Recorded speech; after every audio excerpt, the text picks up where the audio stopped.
Hola, en un nuevo video hablaremos de las reacciones que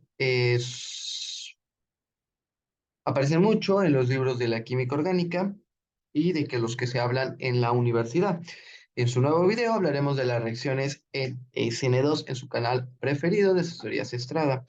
Y bueno, ¿a qué se refiere la SN2? Es una sustitución nucleofílica de orden 2 en donde digamos que esta sustitución nucleofílica pues dará, como dice, sustitución a un nuevo compuesto con características diferentes, claro, al que se parte, al original. Y bueno, el nucleófilo, para términos o para como un repaso, es aquel que es rico en electrones o es que abastece también, ¿no? Podemos decir que puede donar ese par electrónico sin ningún problema. Y bueno, en su contraste también está el electrófilo, ¿no? Que es el al que el nucleófilo va a donar ese par electrónico, par electrónicos. Y ese electrófilo, pues es deficiente de esos electrones. Siempre hay un contraste, el que tiene y el que no tiene, en este tipo de reacciones químicas. Sí es. El electrófilo, pues es deficiente y siempre posee una carga parcial positiva, una carga positiva. Obviamente, si hablamos de cargas formales, pues también podemos decirlo como que es electrófilo. Pero en la química orgánica, en este caso, vamos a hablar de que tiene una carga parcial positiva. Es, digamos, el electrófilo y que es deficiente de electrones. Y a su vez, los nucleófilos pues tienen esa característica de tener cargas parciales negativas. Esa es la característica de un nucleófilo. Y bueno, las reacciones SN2 siempre se van a llevar a cabo en sustratos o en compuestos que son primarios o secundarios. Mayormente se favorecen en los primarios porque, ¿por qué? Bueno, porque aquí no existiría lo que se llama un carbocatión o un intermediario, como es en las reacciones SN1, que hay un intermediario en donde ese intermediario pues es el carbocatión. Y el carbocatión pues siempre son estables, obviamente, en compuestos que pueden donar esa densidad electrónica para estabilizarla, como por ejemplo un carbocatión de tipo terciario. A poner así, de tipo de tipo terciario, que tiene pues tres sustituyentes, ¿no? Este es de tipo terciario. Este, por ejemplo, sería un carbocatión, por así decirlo, de tipo primario. ¿Por qué? Porque solamente está añadido, este carbono solo está añadido a otro carbono. No es como decir que este carbono tenga otra ramificación. Si tuviera, por ejemplo, otra ramificación, entonces estaríamos hablando de un tipo halogenuro de tipo secundario. ¿Por qué? Porque ya está añadido a otra cadena. En este caso no, este solo está añadido a esta cadena, sin importar lo demás. Sin importar esto, este carbono solo está unido a otro carbono y punto. Si tuviera, por ejemplo, otra ramificación, pues estaríamos hablando de un halogenuro de tipo secundario y que posiblemente elegiría una SN1 porque se puede estabilizar, ¿no? Podríamos desplazar ese hidrógeno, por así decirlo, para que el carbocatión quede aquí. Y si a lo mejor nada más no estuviera la ramificación, pues podríamos decir que al final de cuentas seguirá siendo una reacción de SN2. Y no importa que lo desplace, al final de cuentas un carbocatión de tipo, podemos decir así, ¿no? De tipo secundario, pues al final de cuentas no es tan estable como no es tan estable como el terciario, pero obviamente es más estable que el primario. Pero al final de cuentas seguiría siendo una reacción de tipo SN2 porque ya sabemos que también pueden llevarse a cabo en ese tipo de sustratos primarios o secundarios, pero va a favorecer a los primarios. Y bueno, este sustrato se le llama un halogenuro de alquilo. ¿Por qué? Porque al final de cuentas el carbono está unido a un halógeno de alquilo. ¿Cómo se llama? Pues nada más para confirmar, es 1-cloro, porque obviamente se nombra aquí 1, este es un 2 y este es el 3, ¿no? Entonces sería 1-cloro, 2 ¿qué? 2-metil propano, ¿no? 2-metil metilpropano, ¿no? Ese es el sustrato que vamos a trabajar hoy. Y bueno, ¿qué otras características de la SN2 tenemos? Bueno, en las características de la SN2 es que siempre se va a tomar como siempre se va a hacer reaccionar este halogenuro de alquilo con un nucleófilo fuerte. Que hablamos de nucleófilos fuertes, ya sabemos que es rico en electrones y puede donar ese par electrónico. Bueno, y que obviamente en la SN2 no habrá carbocationes, sino habrá algo que se conoce como estado de transición. Y bueno, son nucleófilos fuertes. Este tenemos que se llama metóxido de potasio. Es un nucleófilo fuerte. ¿Por qué? Porque tiene cargas formales. Este se los conoce como cargas formales. Ya sabemos que las parciales eh, es el simbolito de parcial. Por ejemplo, en este sustrato hay cargas parciales, no hay cargas formales. ¿Por qué? Porque es un compuesto orgánico. No hablamos de metales. Este es un enlace iónico. Bueno, el oxígeno con el potasio. Obviamente el metil con el oxígeno es un ¿qué? Es un tipo de enlace covalente. Pero el enlace del oxígeno con el potasio es un enlace iónico. Por eso también es un carga formal. Aquí son cargas de enlace covalente, porque el cloro al final no es un metal, ¿no? Es un gas tóxico, ¿no? Pero ya que al final de cuentas, unido a esta cadena de alquilo, pues ya lo tiene un olor característico fuerte, pero al final de cuentas no hay carga. Como tal, formales hay parciales. Este cloro, por ejemplo, tiene una carga formal negativa. ¿Por qué? Porque al final de cuentas la densidad electrónica de este carbono la jala hacia el cloro, por eso es más electronegativo. Al contraste de este carbono que ya sabemos que como jala esa densidad electrónica, por así decirlo de manera coloquial, al final solamente está trayendo nuestro término, tiene carga parcial positiva, carga parcial positiva. Entonces ya sabemos aquí en este análisis de cargas parciales que el electrófilo va a ser este carbono. Y obviamente el que es el nucleófilo o el que en la reacción pudiera salir como buen grupo saliente es el cloro. ¿Por qué? Porque el cloro tiene una densidad que le permite poder sostener esa carga negativa, por así decirlo, que al salir del sustrato pues va a tener carga negativa, pero como tiene esa densidad electrónica o ese buen, digamos, podríamos decir, sí, densidad, que obviamente su densidad contribuye a todo el espacio del átomo del cloro. Entonces puede contener esa carga. Al ser, obviamente, tener no núcleo, sino, por así decirlo, un radioatómico mayor, pues puede sostener ese tipo de cargas. Ahora, y obviamente están más unidas a su núcleo, obviamente. También un radioatómico obviamente entre los halógenos son los que menores, por así decirlo, tienen. ¿Por qué? Porque están tan unidos a su núcleo atómico, estos electrones, que son capaces de soportar esa carga de los electrones. Y ahora, ¿cómo se lleva este tipo de ataque o, digamos, este tipo de reacción nucleofílica de SN2? Obviamente, ya sabemos que este nucleófilo va a ser fuerte y es el que va a atacar a este carbono, ¿vale? Pero también debe de estar disuelto en algo que se le conoce disolvente aprótico o que no tenga protones, por así decirlo, como el metanol o el propio agua. El agua, pues obviamente tiene protones, ¿no? Es H2O y el metanol, pues es CH3, podemos decir CH3 o H, ¿no?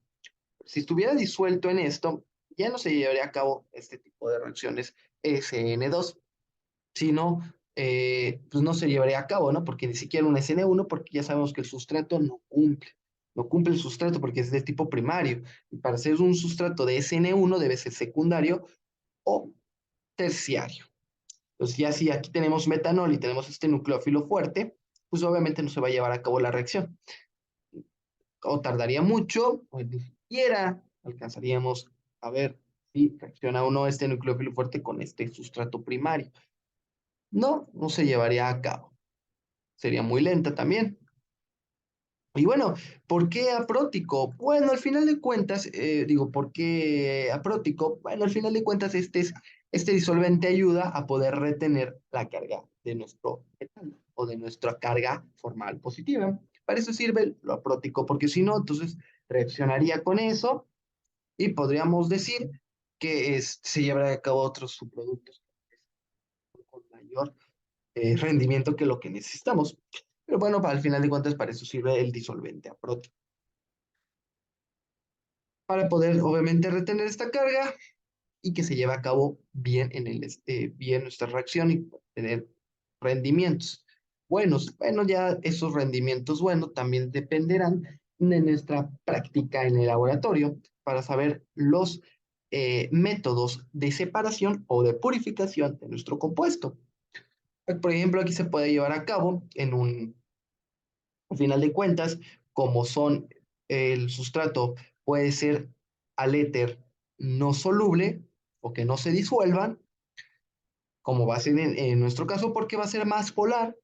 Ahorita veremos que al final nuestro sustrato va a ser más polar, por lo tanto, en el éter no tendría cabida o no se disolverían, por lo tanto, ahí tendríamos separación de fases. Ahí es un método, se le conoce también como, vieron, no sé, han visto lo que es la purificación de ácido-base, donde tenemos en nuestro embudo de separación, pues fases orgánica y fase acuosa. Ese tipo de métodos podemos usar aquí en una SN2, como por ejemplo, y ya ir, poder obtener el rendimiento o poder tener obviamente nuestro compuesto de interés. Pero bueno, en este tipo de reacciones solamente nos enfocaremos aquí, no a las técnicas de purificación, pero solamente es como por decir un ejemplo. Obviamente hay muchas más, puede estar destilación, ya es que hablemos de compuestos que pueden ser solubles en sí, pero tienen diferentes puntos de ebullición. Ahí me sirve una destilación, donde obviamente no se muestran capas. Pero aquí posiblemente, no sé, el éter con nuestro producto de interés sean súper insolubles y ahí se puede hacer la purificación con nuestro embudo de separación y a lo mejor poner con una prueba de identificación a lo que hacemos. Con cromatografía, también pues, otra manera de ver si es que obtuvimos ese compuesto. Pero bueno, para no hacerla más larga, este video es cómo va a empezar. Bueno, ya sabemos que es un estado de transición, por lo tanto, abro mis corchetes y lo que hará este metóxido de potasio, como es una carga formal, no parcial, lo que hará este CH3 a su vez es atacar. ¿A quién? Es atacar, por así decirlo, vamos a hacer nuestra flecha, es atacar a este carbono que tenemos acá, a este carbono. Y a su vez, este cloro va a salir, porque obviamente el carbono solo puede ser cuatro enlaces. Esto que dibujé ya se hace por simplemente que ya sé reconocer este tipo de reacciones y punto, hago mis flechas. Pero lo ideal es que yo haga este estado de transición para que yo conozca lo que está pasando. Es decir, que nuestro potasio por ahí anda divagando. Este carbono que estoy dibujando es precisamente este que estoy señalando. Y ese carbono, a su vez, pues tiene ramificaciones, ¿no? Tiene sus dos hidrógenos. En este tipo de reacciones lo que pasa es que el nucleófilo fuerte ataca a la parte contraria de nuestro halógeno. Por eso que lo estoy dibujando. Aquí, por ejemplo, va a salir el cloro. Va a salir nuestro cloro. Cerramos aquí corchete. Y obviamente tiene otra ramificación que la vamos a poner así, ¿vale? Que es esto. Entonces, nuestro nucleófilo fuerte, por eso es que dibujé la flecha, es que va a atacar la parte contraria de nuestro halógeno para que el halógeno pueda salir como un buen grupo saliente. Y bueno, obviamente tenemos nuestro estado de transición. Mientras este ataca, el cloro sale. Y así de sencillo, sigamos con nuestra flechita de lo que va a pasar. Al contrario, y obviamente dibujemos nuestro resultado final. Obviamente, como en las SN2 habrá un cambio de configuración, es otra cosa importante si el carbono es quiral, es decir, tiene cuatro sustituyentes diferentes que lo hacen un carbono, digamos, quiral o carbono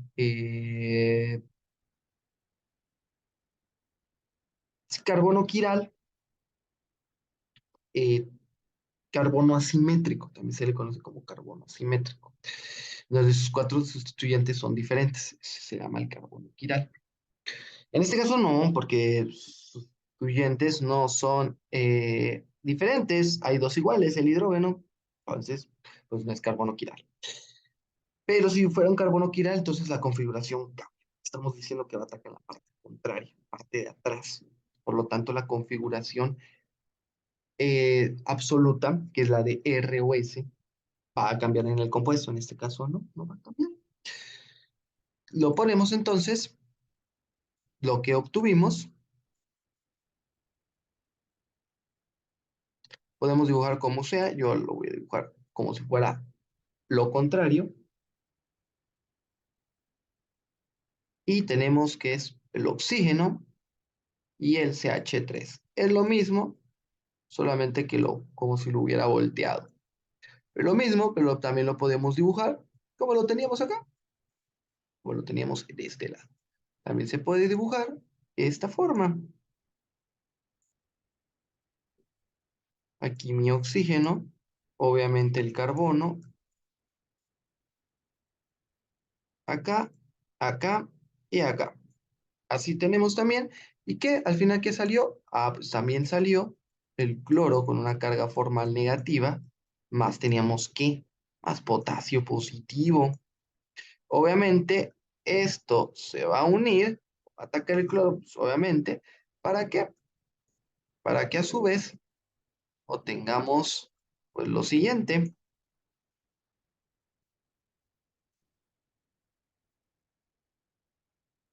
obtengamos lo siguiente, que obviamente esto que es, obviamente lo que obtuvimos pues ya sería lo que se le conoce como un éter, ¿no?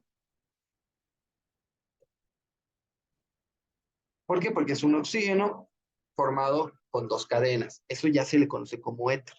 Ya obtuvimos un éter de una halogenuro de alquilo, ya tuvimos un éter que son características totalmente diferentes. Y obviamente como un subproducto es un cloruro de potasio. Un cloruro de potasio. Acuérdense que el cation se pone primero que el anión en una sal. ¿Y esto qué es una sal? Es una sal, es un compuesto iónico. Este obviamente es un compuesto orgánico, que es un éter, que es características totalmente diferentes al un halogenuro de alquilo. ¿Por qué? Porque tiene puntos de ebullición más fuertes. El oxígeno es electronegativo, más electronegativo cloro, es mucho más electronegativo que el cloro. Si hablamos del flúor, pues ahí no estaríamos. El flúor es más electronegativo que este oxígeno. Obviamente podría formar puentes de hidrógeno. Sí podría formar puentes de hidrógeno por tener pares de electrones pues, disponibles. Este éter, que sus fuerzas intermoleculares son mayores, que eleva sus puntos de ebullición y de fusión. Entonces son características totalmente diferentes.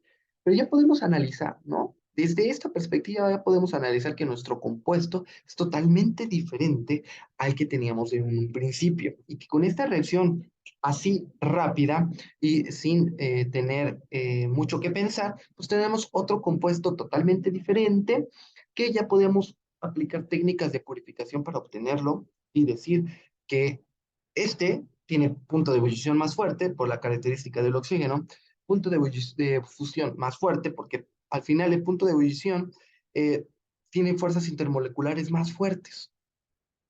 Puede formar puentes de hidrógeno que lo hacen obviamente que sus interacciones con el agua se puedan dar. Tal vez no de todo bien porque la cadena aún así es más larga de carbonos y eso es insoluble en agua. Pero con el oxígeno del éter podría formar esos puentes de hidrógeno que lo hacen un compuesto que digo, eleva sus puntos de fusión y de ebullición. ¿Por qué? Por lo mismo que sus fuerzas intermoleculares son mayores. Obviamente es un compuesto polar, al igual que el halogenuro de alquilo, pero el oxígeno digamos que es más electronegativo que el cloro, por lo tanto, sus fuerzas entre ellas, que es un covalente tipo polar, pues son más fuertes. Por eso también, por eso también, digamos, pares de electrones libres, que tiene dos pares de electrones libres es oxígeno, entonces sus fuerzas intermoleculares se hacen mayores. y ahí podemos hacer el análisis que nuestro compuesto es totalmente diferente. Esa es toda la reacción que se lleva a cabo en una tipo SN2. Obviamente ya tenemos un subproducto, que es una sal. Esa sal, pues se puede separar, obviamente reaccionaría con agua, ¿no? Es soluble en agua. Por lo tanto, ahí tendríamos la fase acuosa. Por lo tanto, en nuestra fase orgánica, pues tendría, obviamente, nuestro éter. Pero como digo, podría tener fase orgánica, fase acuosa, un poco de esto por la interacción de ese oxígeno. Pero puede ser un poquito menor por esta cadena larga. Entonces, ahí es donde aplicaríamos otras técnicas más de purificación. Pero eso lo dejamos en otro video. Eso solamente quería explicar que del este halogeno de alquilo ya tuvimos desde reaccionarlo con un metóxido, pues ya tenemos un éter. Y un éter y una sal con un enlace iónico. Y bueno, esa es la reacción SN2, solo se lleva un estado de transición, pero con estas flechas me ahorro el estado de transición, pero para comprender esas flechas hay que saber el estado de transición. ¿Y por qué se hace un estado de transición? Porque ya sabemos que no hay un carbocatión. No hay un carbocatión, por lo tanto solo es en un solo paso, es decir, en un estado de transición, y ya obtenemos nuestra éter. Bueno, espero que les haya gustado el video. No olviden suscribirse a su canal. Hasta la próxima.